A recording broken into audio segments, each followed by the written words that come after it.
Selamat siang. Selamat siang, Pak Indrawan. Jelang sore ya, Zainal. Siap, Pak Indrawan.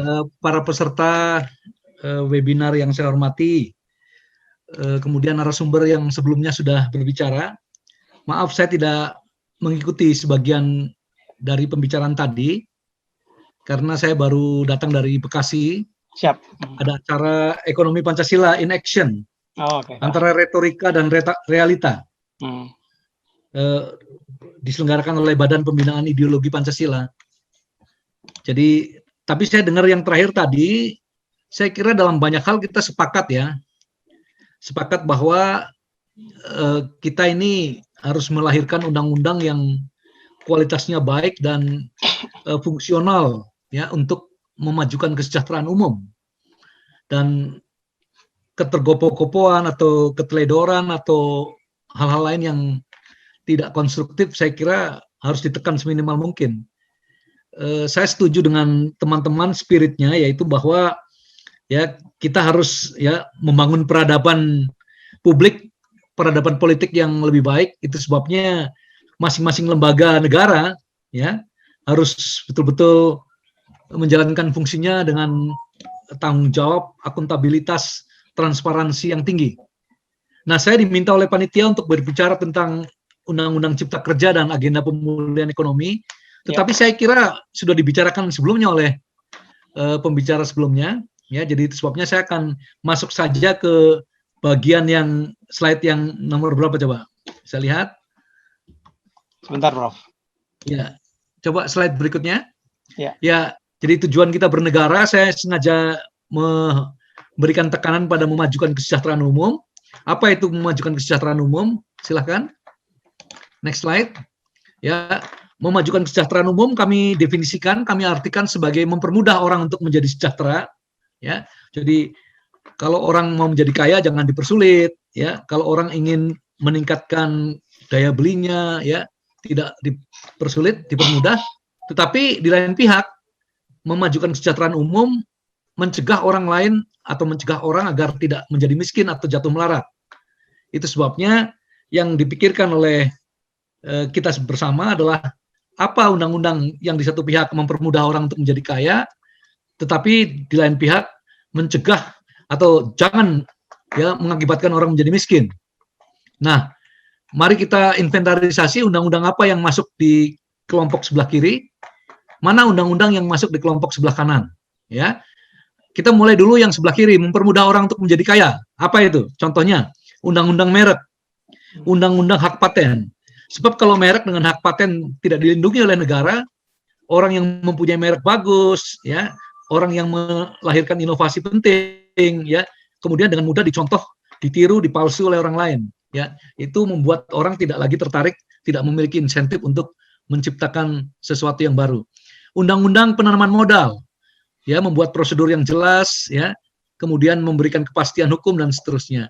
Kemudian, nah, salah satu yang kita pikirkan adalah Undang-Undang Cipta Kerja, Undang-Undang nomor 11 tahun 2020. Apa yang sebelah kanan sekarang? Undang-undang yang mencegah orang lain atau orang tidak jatuh menjadi miskin. Ya, kita sebutkan misalnya anggaran APBN yang 20% ya untuk pendidikan. Karena orang bisa jatuh miskin karena harga pendidikan atau biaya pendidikan mahal. Orang bisa jatuh miskin karena kesehatan tidak dikelola dengan baik. Kita buat undang-undang SJSN, undang-undang BPJS. Orang bisa jatuh miskin karena uang simpanannya di bank ya hilang, banknya bangkrut. Kita buat undang-undang lembaga penjaminan simpanan. Orang bisa jatuh miskin karena ketika panen ya harga panennya jatuh. Kita buat undang-undang sistem resi gudang dan seterusnya.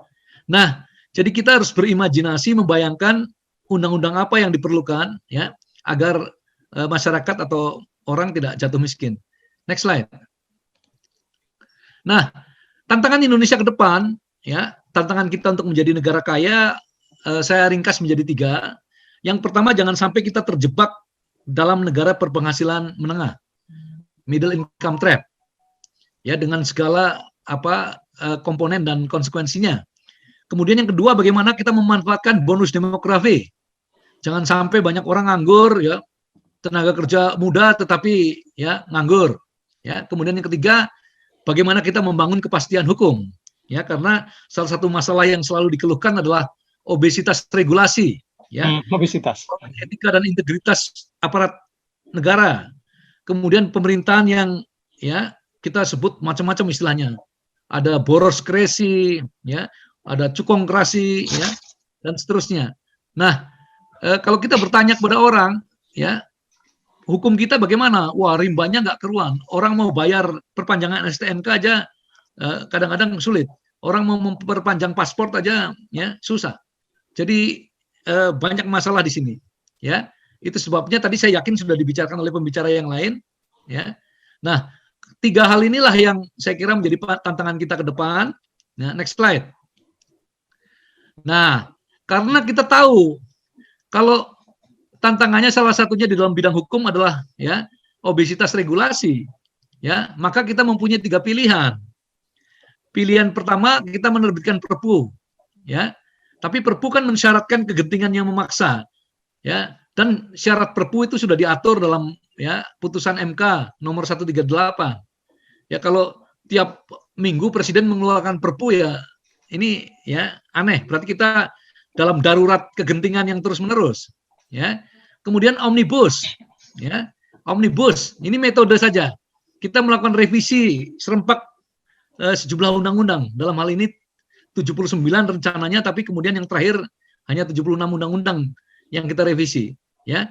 Ada harmonisasi kepentingan secara masif. Nah, yang selama ini dilakukan oleh badan legislasi konvensional, ya, satu persatu kementerian dan lembaga datang ke badan legislasi, ke Pansus, ke Panja, dan seterusnya, ya. Kemudian direvisi satu persatu. Apa yang terjadi? Yang terjadi ego sektoral. Setiap kementerian dan lembaga berusaha memaksimasi kewenangan yang dimiliki, ya, karena rezeki fungsi kewenangan, ya. Itu sebabnya semua berlomba-lomba untuk menambah kewenangan. Nah, ini menimbulkan belantara birokrasi dan regulasi yang luar biasa itu, ya, sehingga kita masuk atau berkubang dalam high cost economy, ekonomi biaya tinggi, memakan waktu yang panjang. Nah, pemerintah, ya, memiliki inisiatif untuk menggunakan metode omnibus, ya, sudah disarankan oleh beberapa ahli. Kalau di badan legislasi kami sempat mengadakan diskusi dengan misalnya Profesor Jimli Asidiki, ya. Kalau Pak Luhut Binsar Simanjuntak mengatakan Panjaitan, ya, Pak Luhut Panjaitan mengatakan dia mendengar ide omnibus pertama dari Sofyan Jalil. Next slide. Nah, inilah kebaruan-kebaruan dalam Undang-Undang Cipta Kerja, ya.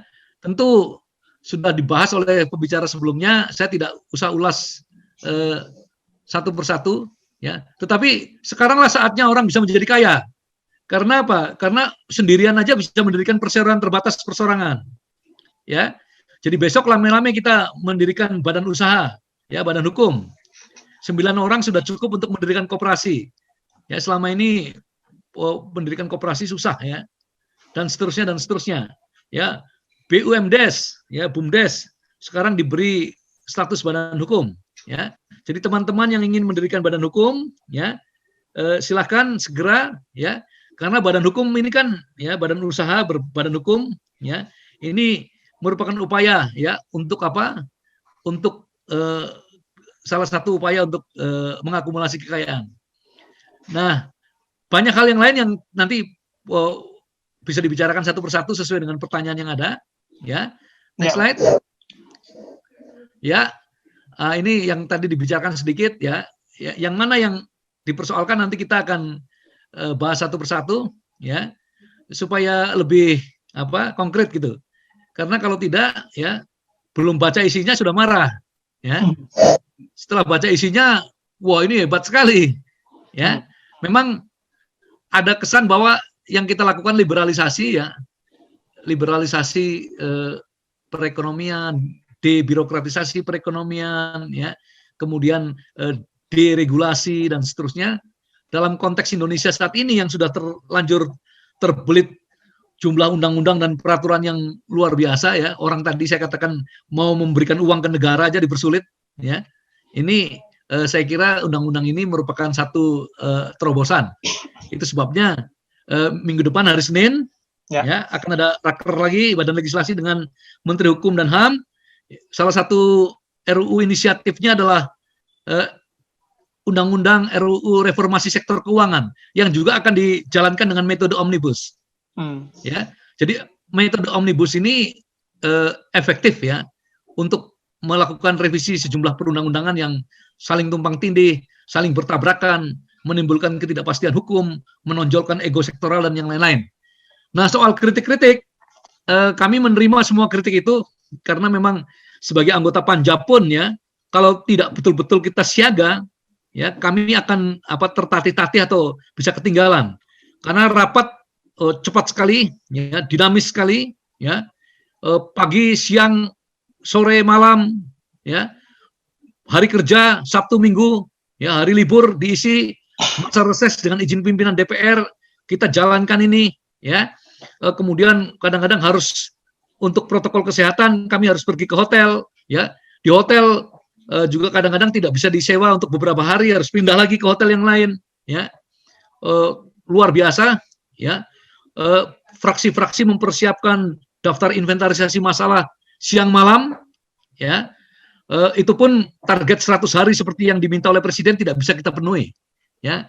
Kami menyelesaikannya dalam waktu kurang lebih 6 bulan, ya, kurang lebih 180 hari.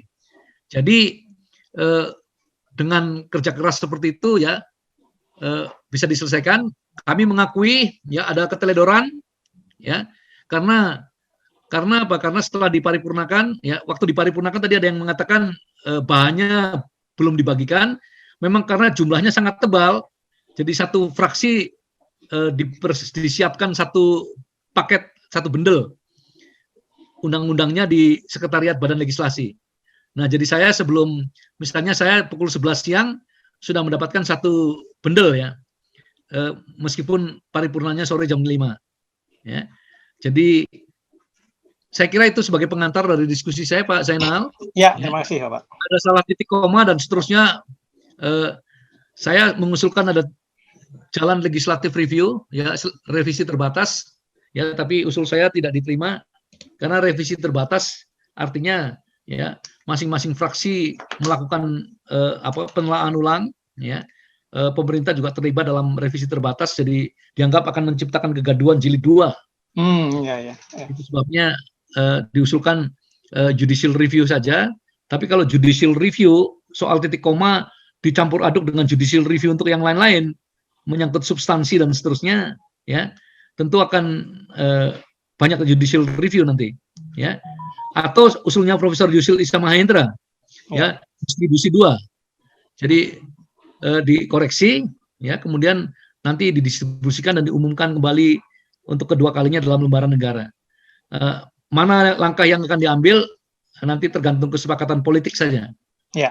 Saya kira itu, Pak Zainal. Ya. Jadi dengan segala kekurangan dan kelebihannya, ya, mari kita monitor bersama-sama, ya, satu era baru, ya, di mana pemerintah ingin membuat lompatan besar melalui politik regulasi.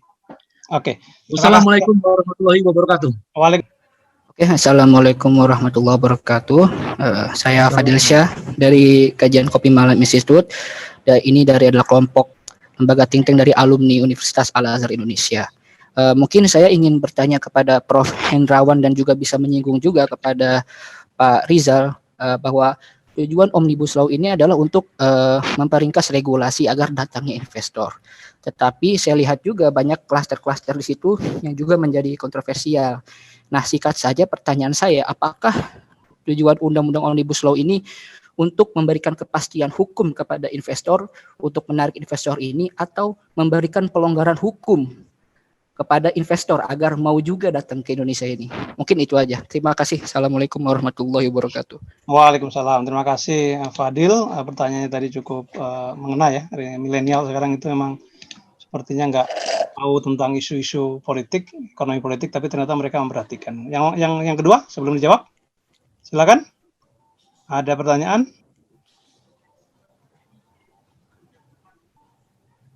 Teman-teman, atau kalau bisa di chat mungkin? Oke, sambil menunggu ada yang sedang menulis di chat, mungkin bisa ditanggapi oleh Prof. Hendrawan dulu. Pertanyaan dari Fadil Syah tadi, Prof. Ya, jadi Fadil, saya kira dua-duanya betul, Fadil. Kemudahan dan kepastian. Karena semakin mudah, semakin kita bisa memastikan bahwa apa yang kita rencanakan bisa dijalankan. Jadi itu sebabnya salah satu ukuran untuk menilai seberapa mudah kita menjadi kaya adalah indikatornya the ease of doing business, kemudahan berbisnis.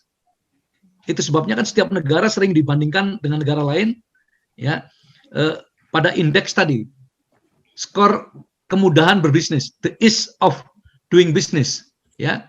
Nah, jadi ini yang banyak orang sering malu-malu kucing, ya.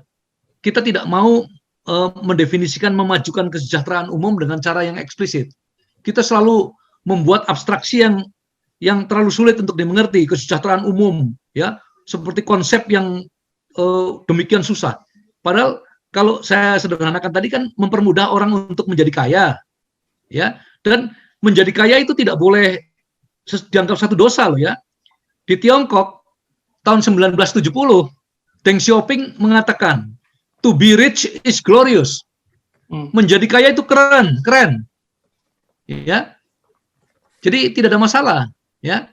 Jadi kalau orang untuk menjadi kaya itu dipermudah, itu adalah kewajiban kita. Karena semakin banyak orang kaya, semakin besar penerimaan pajak, ya, semakin besar daya beli kolektif kita sebagai masyarakat. Jadi itu Saudara Fadil, ya, kepastian dan kemudahan. Nah, kemudahan ini, ya, misalnya sejumlah ketentuan yang overlapping disederhanakan, itu kemudahan.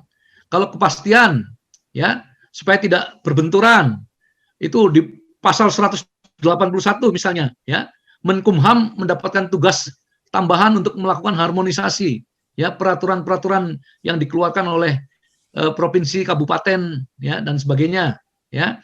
Kemudian kewenangan yang diberikan itu dibatasi dalam tanda petik dengan NSPK, norma standar prosedur dan kriteria. Jadi kewenangan itu bukan sebagai cek terbuka yang, ya, semau gue, ya, tetapi dibatasi, ya. Kalau tidak, kewenangan itu gugur dengan sendirinya, ya, karena tidak dijalankan sesuai dengan etika, disiplin dan sebagainya. Jadi dalam hal itu ada kepastian.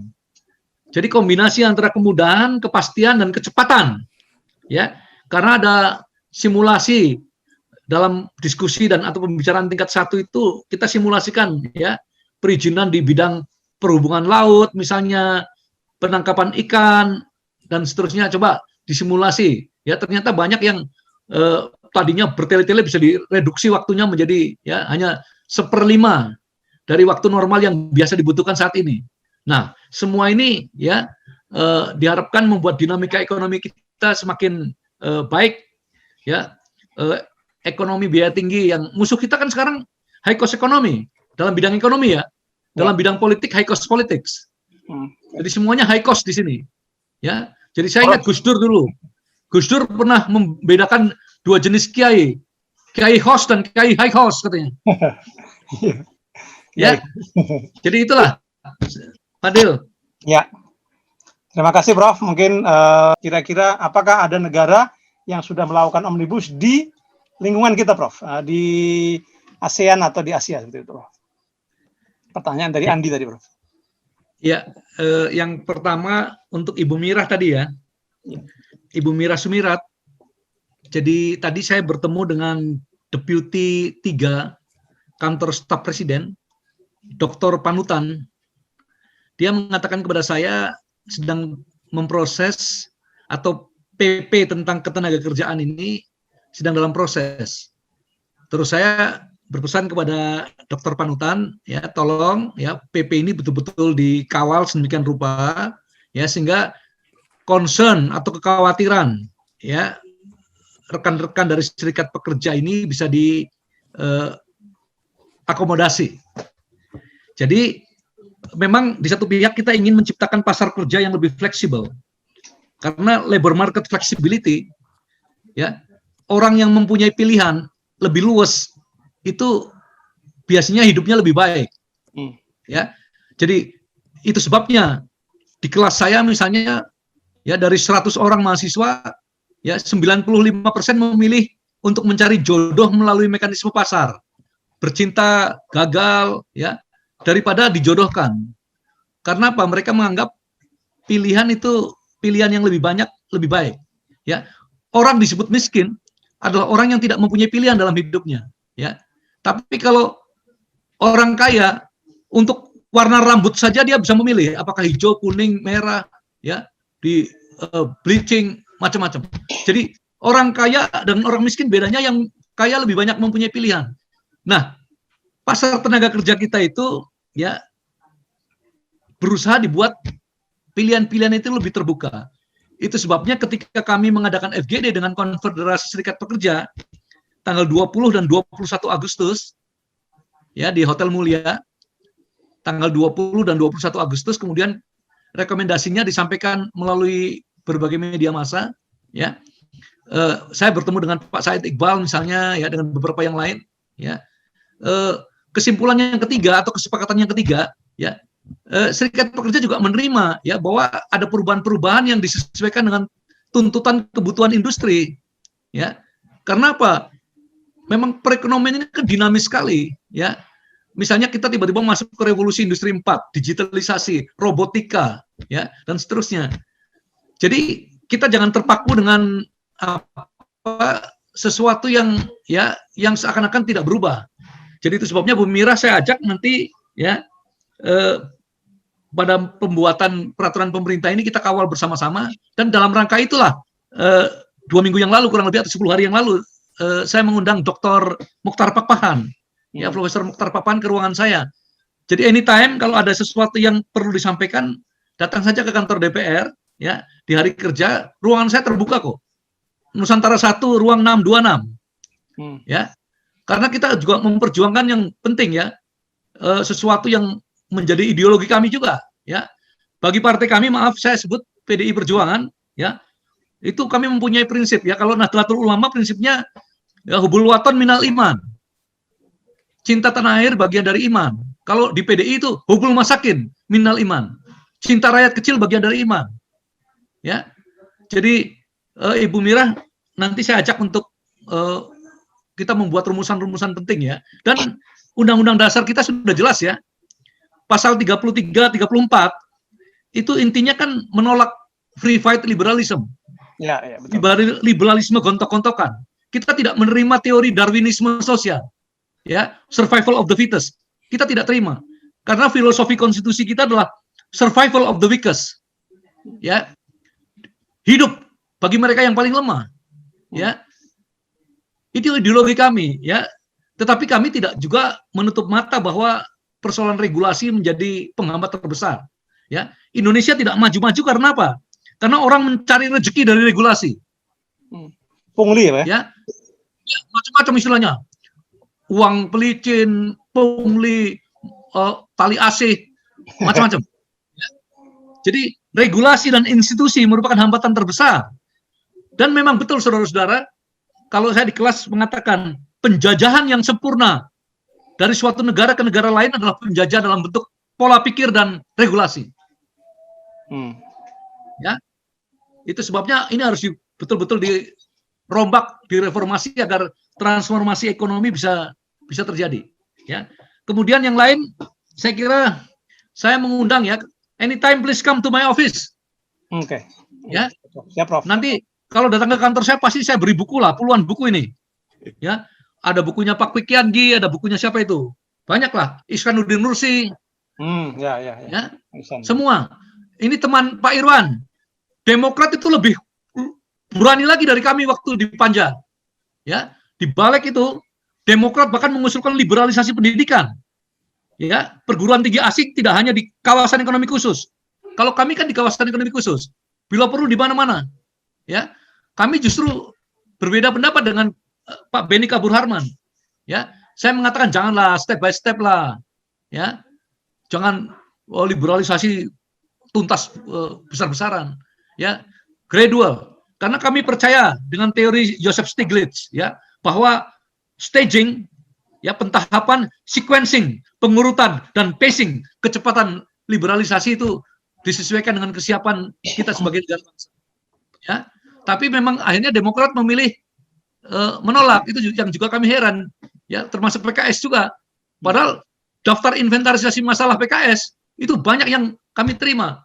Bahkan kami memberikan apresiasi, ya, karena PKS memberikan masukan-masukan yang penting. Tapi kembali, ya, ketika jam-jam terakhir, ya inilah politik, ya. Politik itu lebih banyak sandiwaranya dibanding, ya, realitanya. Oke, Prof. Terima kasih, Prof. Memberikan closing statement sekaligus pertanyaan tadi, Prof.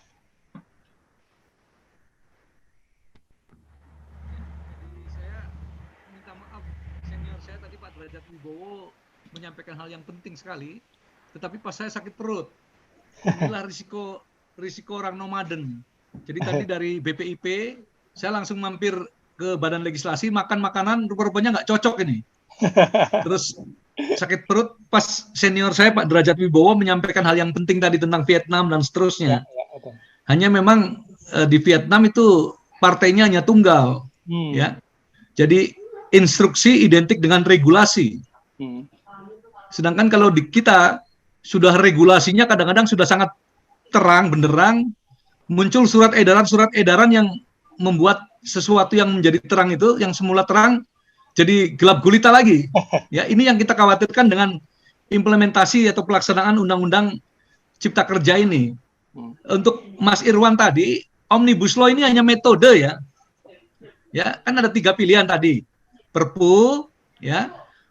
Kemudian revisi dengan cara konvensional satu persatu yang ternyata selama ini melahirkan ego sektoral karena semua orang berlomba-lomba lobby dengan DPR, ya, untuk menambah kewenangannya. Atau metode omnibus. Jadi ini metode biasa saja, hanya dilakukan revisi serempak untuk sejumlah undang-undang secara tematik. Dan itu akan dimulai lagi karena hari Senin besok, ya, ada rapat kerja dengan Menteri Hukum dan HAM. Salah satu undang-undang prioritas yang akan digarap adalah, ya, RUU reformasi sektor keuangan. Jadi undang-undang BI, undang-undang OJK, undang-undang LPS, ya, akan disinkronisasi, diharmonisasi secara bersamaan. Jadi saya kira tidak usah terlalu khawatir, ya. Tetapi sekali lagi saya sepakat dengan semua aspirasi teman-teman. Kualitas suatu undang-undang itu kan nanti kita lihat pada implementasinya, ya. Mudah-mudahan implementasinya ini betul-betul bisa dijalankan dengan baik sesuai dengan tujuan awalnya, ya, sehingga tidak lagi ada slogan seperti masa lalu kan sering kita diejek. Kalau seminar-seminar itu katanya Britain rules the waves, ya, Indonesian waves the rules, ya. Jadi Inggris menguasai lautan, Indonesia mengombang-ambingkan regulasi. Saya kira tidak seperti itu. Bila kuda sedang merumput, bolehlah sapi dilepaskan. Bila ada hal-hal yang luput, bolehlah kami dimaafkan. Terima kasih, salam sehat. Terima kasih, Prof.